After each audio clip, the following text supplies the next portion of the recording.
Bapak setuju atau tidak dengan pembubaran DPR? Terima kasih. Pertanyaan tentang mosi pembubaran DPR. Kalau di sini gimana nih? Hah? Iya. Ya itulah tadi maksud saya. Kalau kita melihat ada masalah, maka koreksi masalahnya. Oke, jangan ditinggalkan, dibongkar begitu saja. Harus dikoreksi. Tadi saya katakan reform. Reform paling sederhana. Bahkan teman-teman, ini Pak Uceng, saya itu pernah menulis Pak Uceng di Kompas tahun 2002. Judulnya voting tertutup tanda pengecut. Kenapa? Karena ini reform. Voting itu dilakukan secara tertutup. Dan kita ini punya pandangan yang namanya voting dan musyawarah itu sifatnya substitutif. Apa sifat substitutif? Artinya begini, kalau bisa musyawarah nggak usah voting. Sehingga dia fungsinya substitusi. Musyawarah itu menggantikan voting. Sesungguhnya bagi Dewan Perwakilan, yang namanya voting dan musyawarah itu sifatnya komplementer. Musyawarah tetap dilakukan, deliberasi ada, perdebatan ada, sesudah itu dilakukan voting. Apa yang terjadi di MK itu contoh bagaimana musyawarah dengan voting itu sesuatu yang sifatnya komplementer. Nah, tapi Dewan Perwakilan kita semua itu dikerjakan sebagai substitutif. Kalau sudah musyawarah tidak perlu voting. Apa konsekuensinya? Kalau misalnya Mayola adalah anggota dewan dari Bengkulu, saat dia pulang ke konstituennya, dia tidak punya yang disebut sebagai voting record. Ketika ditanya, Anda dalam urusan undang-undang A milih setuju apa tidak? Dia tidak bisa jawab. Undang-undang B tidak bisa jawab. Kenapa? Dia tidak punya voting record di situ. Sementara sebagai anggota dewan, dia harus pulang ke konstituen dan harus menunjukkan, ini loh rekam jejak saya sebagai wakil Anda. Ini salah satu contoh reform yang harus dikerjakan. Kalau voting ini diubah menjadi terbuka dan tercatat, dan semua urusan selain musyawarah mufakat juga voting, maka kita akan punya rekaman. Ditambah lagi, pandangan umum sebaiknya jangan voting, selalu musyawarah. Seakan-akan voting itu sesuatu yang berbahaya. Bukan. Voting itu justru menjadi catatan bagi setiap anggota dewan. Di sini posisi saya di dalam isu A, B, C, D. Sehingga pulang ke konstituen itu bisa menjawab. Hari ini tidak bisa. Itulah sebabnya saya katakan tadi, reform struktural di sini itu mendasar. Tapi jangan buru-buru kemudian idenya justru ini harus diperbaiki.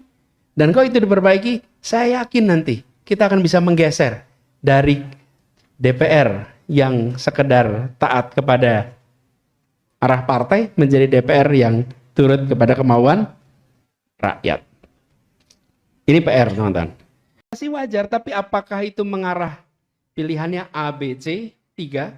Terjadi perdebatan. Nah, kualitas perdebatan pasti akan berbeda-beda. Ada yang berdebat dengan menggunakan data, ada yang berdebat menggunakan keyakinan, ada yang berdebat yang menggunakan selera. Tapi yang penting nih, polarisasi itu muncul setelah selesai proses yang mempolarisasi itu harus bisa kembali lagi. Jadi kalau saya bayangkan kayak balon tuh. Balon itu dipegang, kalau dipegang tengahnya dia akan terpolarisasi menjadi 2. Tapi begitu selesai pemilunya, lepas dia akan utuh jadi satu lagi. Nah, bagaimana cara menjaga supaya kembali? 1, yang menang merangkul semua. Merangkul semua. Merangkul itu bukan kemudian membawa ke dalam pemerintahan, bukan. Merangkul itu artinya semua terlayani dengan baik. Jangan ada begini, ini era Orde Baru terjadi. Ada desa-desa yang tidak ada listriknya. Kenapa? Karena di desa itu selalu PDI yang menang. Di desa itu P3 yang menang. Itu desa yang menang P3 dan PDI zaman Orde Baru. Nggak ada listrik. Itu yang saya maksud dengan dia menghukum, bukannya merangkul. Nggak boleh itu. Oke. Yang kedua, yang dikalahkan menghormati keputusan. Walaupun tidak selalu prosesnya itu kita rasakan sebagai free and fair. Tapi saya kemarin bilang, saya akan gugat waktu Pilpres, saya akan gugat sampai MK. Tapi begitu MK memutuskan, maka saya akan katakan saya akan taat pada putusan MK. Kenapa? Ya inilah negara hukum. Inilah negara, inilah berdemokrasi, inilah bernegara. Apakah kita puas? Kita tidak puas. Tapi bukan berarti tidak menghormati putusan. Dan penting dicatat penyimpangan-penyimpangan. Jadi gitu ya, Haira, antara polarisasi dengan perpecahan itu bukan hal yang dekat, itu agak jauh. Nah, tugas negara, pemenang, menjaga polarisasi jangan jadi friksi. Friksi jangan jadi konflik. Gitu. Lalu, Abul, soal kritik dibungkam, ini harus diusahakan terus, Abul. Mana Pak Abul tadi? Abul harus diusahakan terus. Jadi, kenapa diusahakan terus? Ya, jangan berhenti mengkritik. Dan saya ingin menghimbau kepada yang memegang kewenangan di seluruh Indonesia, jangan pernah pandang kritik itu sebagai satu musuh yang harus ditiadakan. Justru kritik itu adalah momen untuk memberikan jawaban. Kenapa teman-teman pengen jawaban? Teman-teman, ini pengalaman saya di Jakarta. Kami sering berterima kasih sekali dengan hal-hal yang oleh buzzer-buzzer. Waktu itu eranya buzzer luar biasa. Apapun yang dikerjakan ada buzzernya di situ. Apa saja. Tapi kita sering berterima kasih.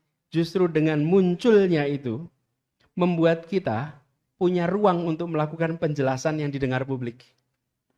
Itu kesempatan bagi negara, bagi pemerintah. Oh ya, kesempatan emas itu untuk menjelaskan. Kenapa? Karena antara yang bersuara dan yang mendengarkan jauh lebih banyak yang mendengarkan. Banyak yang tidak tahu ketika, ini seperti contoh nih, Jakarta ini sumur resapan sempit ramai. Ketika diramaikan sumur resapan, yang meramaikan dengan penjelasan kita, apa yang terjadi? Awam yang tidak pernah mengikuti, tidak pernah tahu soal itu, justru mereka menjadi mendengar karena itu diangkat sebagai kritik. Jadi begitu diangkat sebagai kritik itu ruang untuk kita menjawab. Dan itu yang disebut sebagai mencerdaskan kehidupan bangsa.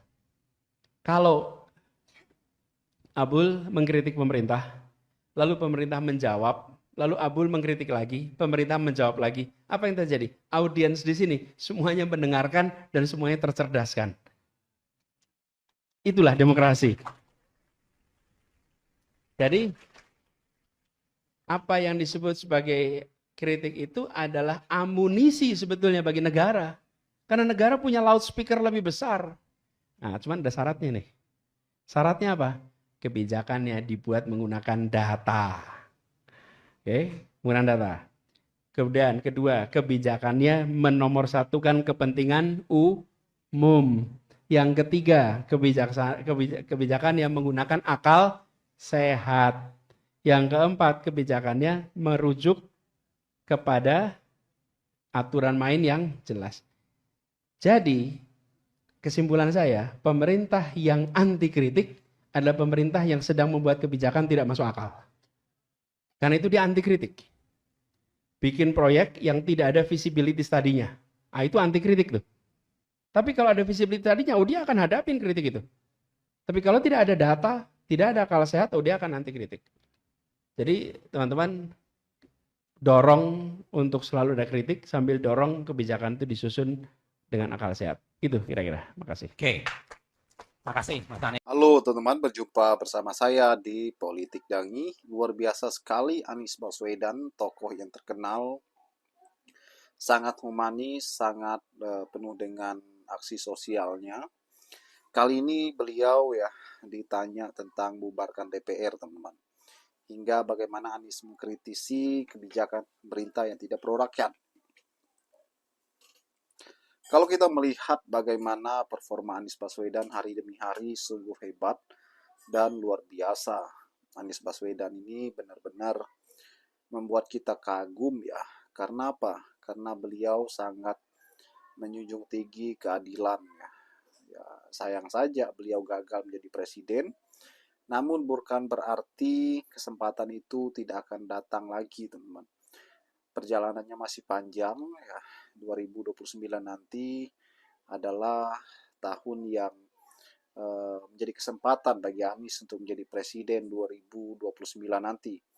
Kita yakin bahwa Anies akan menjadi pemimpin di negara ini yang membawa perdamaian, ya, kemajuan dan kesejahteraan bagi rakyat.